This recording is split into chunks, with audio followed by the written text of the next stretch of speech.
What is up, everybody? Chewy89 coming at you today with another Marvel Crisis Protocol video. And this is a little bit late. This is a couple of weeks late, I think. A week and a half. Who knows how long this is late. But I'm finally going to talk about them nerfing CGR. And we all knew this was coming. CGR has been warping the meta for about a half a year now, I think. I mean, the model came out, I think, in June or July of last year, and we see how strong he is, especially paired up with the Guardians of the Galaxy. And we're just seeing him all over the place, and we knew this was coming. The same thing happened with Malekith a year ago or 2 years ago, whenever it was. I mean, Malekith came out a little overtuned, and he was really, really good and was warping the meta in a way that nobody really enjoyed it. And they slowly but surely they nerfed him and then they nerfed him again.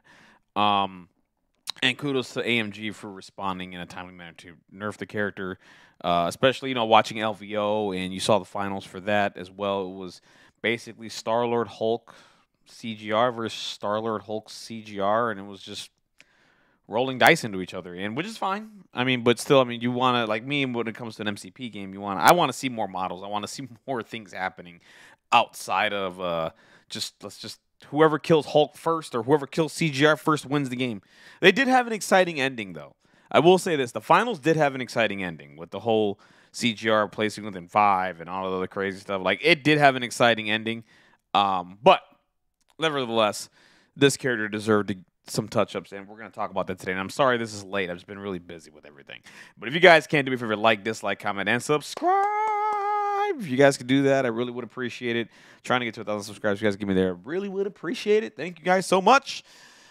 All right, so let's talk about Ghost Rider. Let's talk about the first nerf here. Increase the power cost of the Cosmic Pendant Stare attack to 8. Now, I don't remember what the power cost was previously. I have to look up the card. I think it was at 6. I don't remember. Maybe it was at 5. I don't know. Who knows? The point is, this attack was ridiculous for the amount of power you were spending to use it, and a lot of people were coming with combos with no matter the cost, and within you can give Cosmic Ghost Rider a decent amount of power with the Inhuman leadership, I believe, with Black Bolt, and then you could set up a play where you could do it no matter the cost, and you could do like a turn 1 spender. It was actually really, really strong.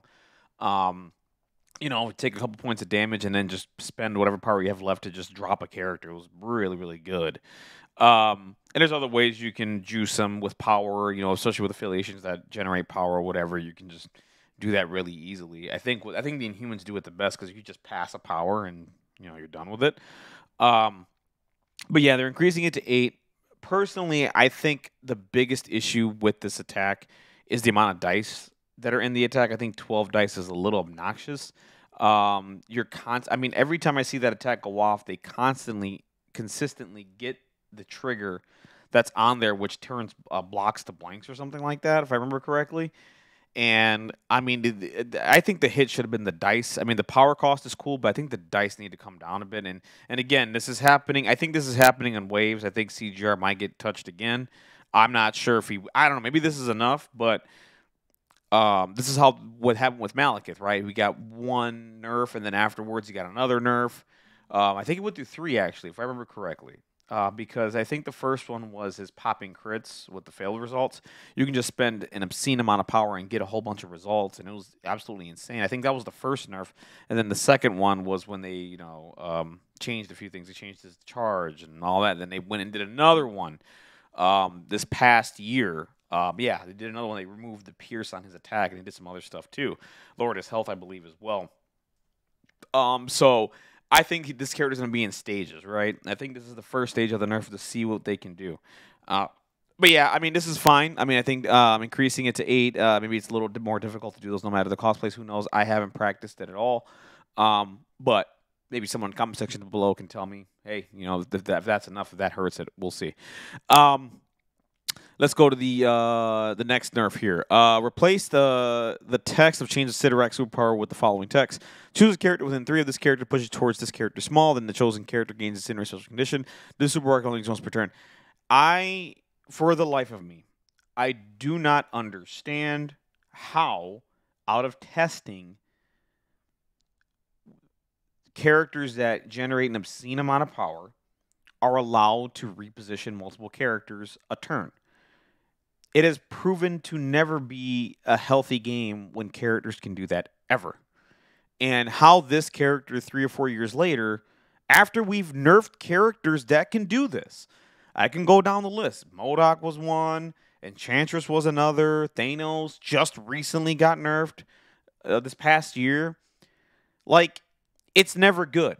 And the thing is, when you have characters that can do this efficiently, it just gets rid of one of the best things about MCP, which is positional play, putting your characters in really cool positions to do things, and then you just get these characters that can just disrupt it, and easily too. It's very easy for him to do so. You know what I mean? And it's just absolutely ridiculous. And on top of that, the cherry on top is he adds an incinerate, which lowers your defense pool. So imagine a whole bunch of models getting repositioned, out of position, uh, disrupting those sacrifice plays or whatever you're trying to set up, just because he hit the nuts and got a whole bunch of power. And now they not just this, they have incinerate, so it sets up the attrition really well for the other characters on the team too. So it just did way too much, and I had a feeling this was going to get nerfed immediately the minute I saw it. In my reaction, I was like, this is going to change. Like, it has to, because this has never been proven to do anything good in the game at all.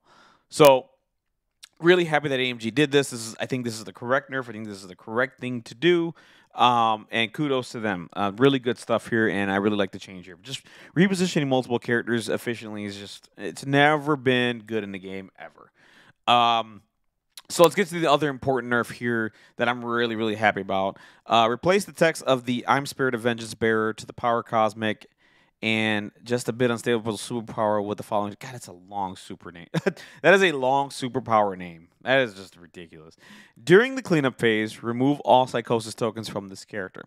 Then this character rolls a 5 dice attack. For each hit, crit, wild rolled, this character gains 1 power. Then if this character has 5 or more power, this character gains a psychosis token and drops all objective tokens it is holding. What's important here is that it moved from the power phase to the cleanup phase. Now, why it was so strong during the power phase. Cosmic Ghost Rider turn 1, if you rolled the nuts, and I've seen it happen more than not, on turn 1, because this is how it used to go. You gained your power, that's 1. You roll dice. If you roll anything above 3 power, just anything above 3. If he rolls, let's say if he rolls a hit crit wild, that's 3. Gains 4 power. Well, Ghost Rider can now teleport within range 4 on his big base, and pretty much, I believe, can start hitting the deployment line. Maybe it's range 5, but I think range 4 can do it. Absolutely insane. That's a turn 1 play disaster. I mean, characters getting hit in the deployment line and not leaving is just, it's just bad. It's just absolutely bad. And it's just for rolling dice. Like, literally, hey, I rolled my dice. Oh, look what I hit. I got 4 hits. Oh, now I can reposition within range 5 and do the same thing. And, like, just hit characters in the deployment line. And just, not just this, I'm going to get 2 attacks off. And then I could just start repositioning characters as well. Like, repositioning a character, I should say. And it was just insane. So now moving this to the cleanup phase, what it does is it turns off turn 1 shenanigans. So now Cosmic Ghost Rider can now gain 1 power only. You can't roll dice for the psychosis token, okay? You have to wait for the cleanup phase, and then you can probably get your extra power. So that just means that, like I said, he just can't do those crazy plays moving on. So really good stuff there. Cosmic Ghost Rider stat card. Replace the following text ready to roll superpower with the following text. At the start of the first power phase, when this character would be dazed, this character gains a psychosis token. Okay, so start of the first power phase, he gains psychosis. When he's dazed, he gains a psychosis token. So they took something away and they gave something to him. While it has a psychosis token, it counts failed results and its attack. Okay, so that hasn't changed. So what they changed here is when he's dazed, he gains a psychosis token, and at the start of the first power phase, he gets one. So there you go. So those are the changes to Cosmic Ghost Rider, guys. Let me know your thoughts down below. Like, dislike, comment, subscribe. Do all those things y'all got to do, and I will always have Marvel Crisis Protocol content. I'm going to step it up a little bit more here in the next couple of weeks. I'm not as busy as I was, so we're going to get that out there for you guys as soon as we can. You guys take care. Have a wonderful, blessed day. Keep playing Marvel. Keep me to 1,000 subscribers, all right? Take care. Peace.